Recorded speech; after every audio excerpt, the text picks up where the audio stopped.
Thank you so much, Reverend David. Oh, there's a little bit of feedback there. Can you all hear me? Can everybody hear me? Hello, my name is Mariette Jones, and I'm a recovering perfectionist.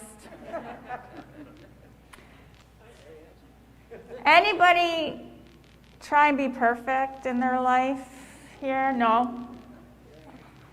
Yeah, maybe. A little bit. The problem is, have you ever noticed life is messy? Life is risky. And a very good way to cope is to clean up that mess. Fix that little problem, right?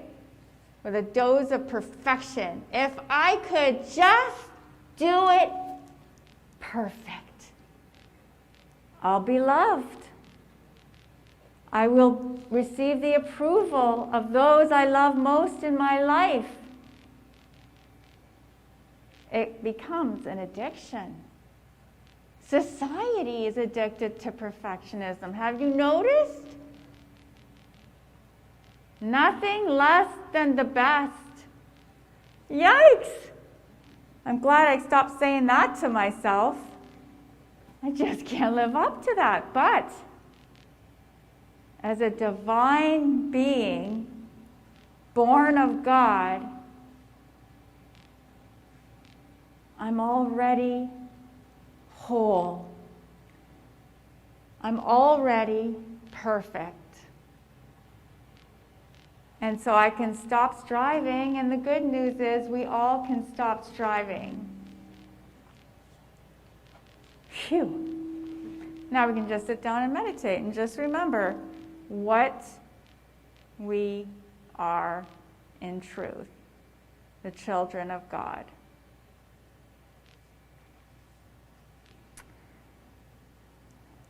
You know, life really never promised us a rose garden.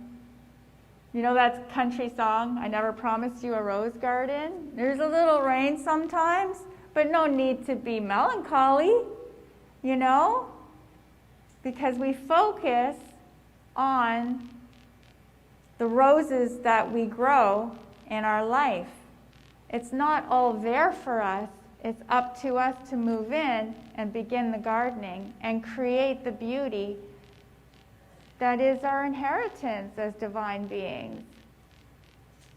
If we could really move into accepting our lovely humanity, then we can integrate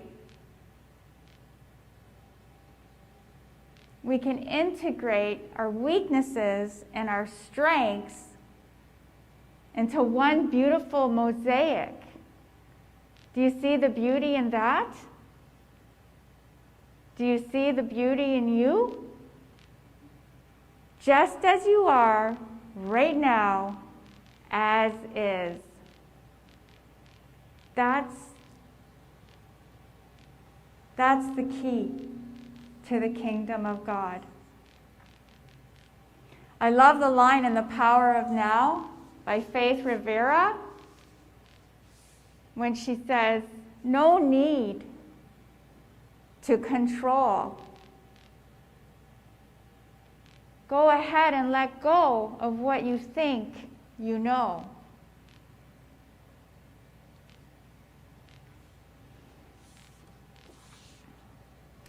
So a couple of Sundays ago, Martha Creek had an interesting metaphor.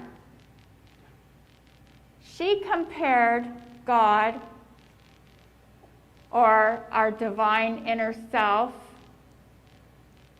or whatever name we give that spiritual self. She compared this to a mother hen. And mother hen, her job is to take care of her chicks. Does anybody remember 2 weeks ago when Martha Creek gave her talk? Anybody here hear it? Rose, Lori, a couple of people. She said, you know, mother hen can't make that fox disappear. Danger is part of the deal on Earth University. And we can't negotiate our way out of it or control things so that everything's perfect and we're protected. In our cities, we try to insulate ourselves from danger, don't we? We'll get rid of all the bugs and the foxes and everything and the dirt and, and we'll be okay. We'll be safe. Well, I just spent 2 weeks in the northern country, and there's bears out there. And I had a conversation with a friend, actually somebody I befriended, and she said, yeah, like danger is more evident here, She brings her dog when she goes for walks. And it's an interesting conversation we had. So Mother Hen, she can't make the fox disappear. God can't make danger disappear. But we activate our Mother Hen by bringing our fears, all the stuff we worry about, under our wings, and we transform the fear with love, don't we? So our job is to activate Mother Hen, activate God within, claim the inheritance of our power in God. Does any of this make sense?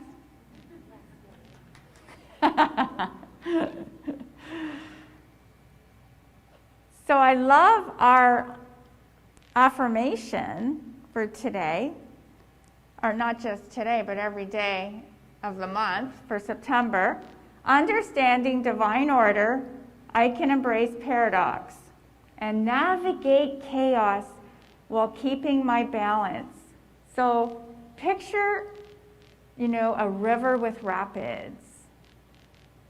And sometimes we have to go, there's the calm part of the river, and sometimes there's the rapids.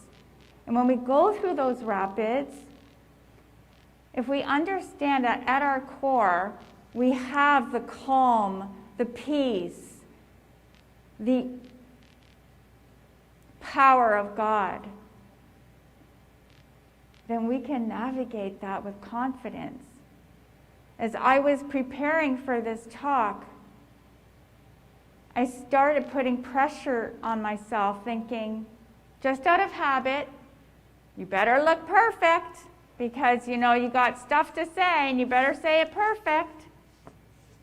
And it's a human experience, isn't it, to doubt ourselves, to be afraid, because we forget that we are beings made of God. And then we remember, and then we stand in our power, and we say, I am calm. I can navigate the chaos. So let's say it together. Understanding divine order. I can embrace paradox. And navigate chaos. While keeping my balance. So my colleague Audrey, she's been doing this at her workplace because there's a lot of conflict right now. She lives in Washington State, and the government has mandated mandatory vaccinations, and a lot of people at her workplace are vaccinated, and some people aren't, and they choose to explore other ways of taking care of their health. And she's not judging those people. She values her coworkers and her colleagues.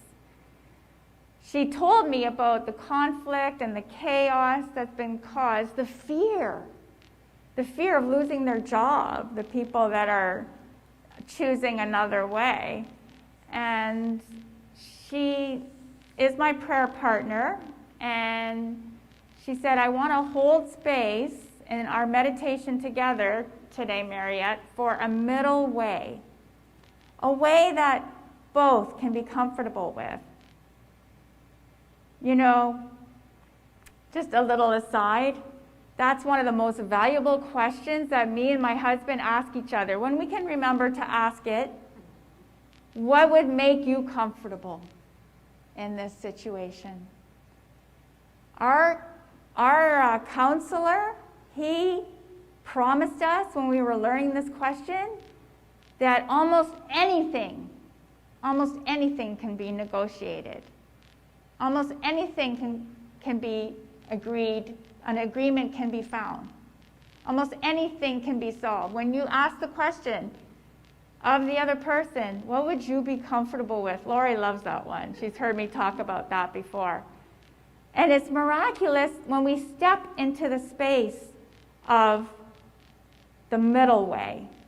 Not your way, not my way, not the highway, but the middle way, where a miracle can happen. So Audrey was saying, let's hold space for a middle way. And I said, well, what would that look like? Like, I don't know what I'm holding space for. She said, I don't know. But we're looking for a divine idea, and somebody knows it. It's going to be born. And we need a way that'll make everybody comfortable. Isn't that beautiful? So that's what we held the space for.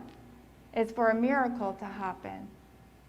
And to be open to that instead of to say, okay, so this is it, and I'm all in, and I'm all invested in this way. You know? Vaccination is the only thing that we can do. Well, you know, creativity is born of being open to all kinds of different ways of healing, of protection, of living our life, you know, in a healthy way, right? So, I had never heard of the middle way before, that phrase. So I did some research for this talk. And it turns out it's a very important Buddhist teaching. So it's one of the first teachings that Buddha gave his disciples when he experienced his awakening. And the reason why he discovered the middle way is because he had tried, you know, the way of opulence and the way of self-indulgence, and he couldn't stand that when he saw the suffering of other people. So then he chose, well, then I must suffer. So I'll eat one rice grain a day. And I'll, you know, sleep on rocks or whatever the heck else he did. St. Francis was like that too. Did you know that?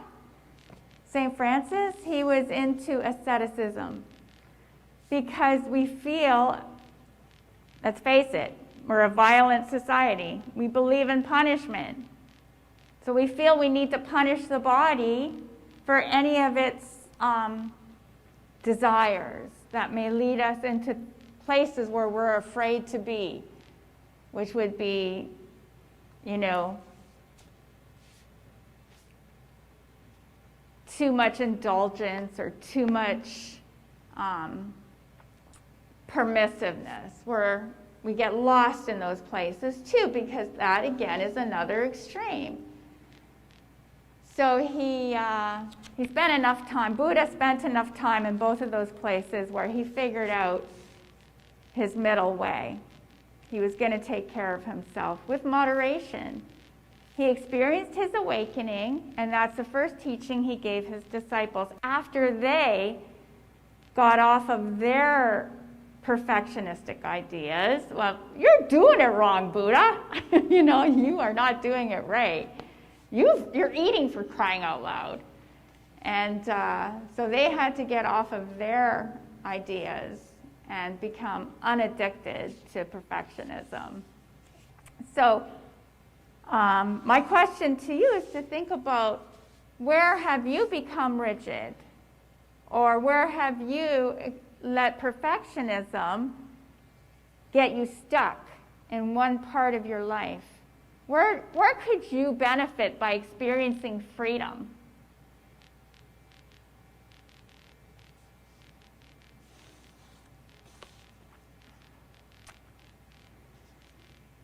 I really benefit by asking myself those questions and allowing myself options and flexibility. Even deciding what to wear, just even in the little things. Sometimes it's the little things of our lives that trip us up, our pet peeves. That's just another example of an extreme position we've taken. My pet peeve is. So sometimes when I'm deciding what to wear, I'm thinking, okay, that's the perfect thing to wear. And then when I realize I have to iron it, I'm thinking, I'm too tired! And so the next, the perfect thing is something really comfortable and that doesn't need any ironing. Thank you very much.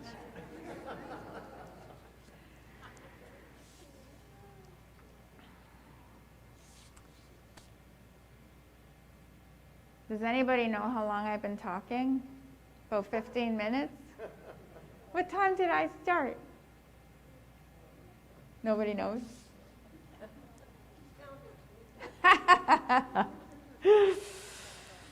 So, just to wrap up, the idea of black and white, the spectrum, we need to remember there's a whole rainbow of colors in between those extremes. And even when we meditate, we can be hard on ourselves because we'll think, oh, I just had a thought, and that really bugs me. Well, when we move into meditation today, we're going to practice something called the practice of no problem. And that means when you sit in your stillness, when you have thoughts about what's to come or what was already or what about this or what about this problem, it's okay. Don't make it a problem. Whatever happens in the next few minutes, don't make it a problem. Our brains will want to. So don't make it a problem that it's trying to make it a problem. You see how deep the rabbit hole we can go with this, right? So what I want you to practice is just letting whatever happens in the next few minutes to be fine and dandy. Just remind yourself, not a problem, no problem. They say that in the South a lot. No problem.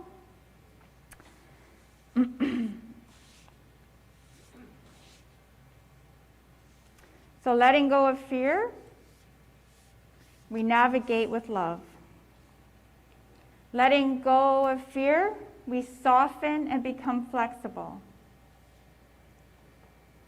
Letting go of fear, we embrace change easily and effortlessly in the calm center of our storm. Our security lies within our deepest inner self. We can trust ourself. We can trust we are held within protecting wings of love. We can trust our divinity. We are gentle with ourselves and others. We are patient with ourselves and others. We see rightly, we see clearly to navigate the rapids in the river of life.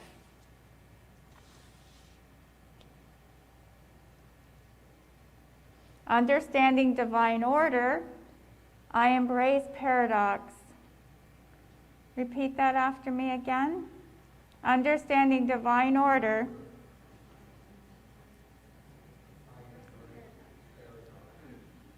understanding divine order, repeat that. I embrace paradox. I navigate chaos and I keep my balance.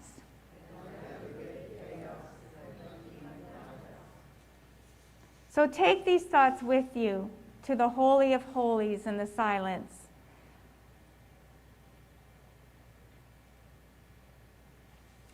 So we're going to begin a meditation now and just go into that wonderful place within you with these thoughts. And whatever happens, it's not a problem. You may begin.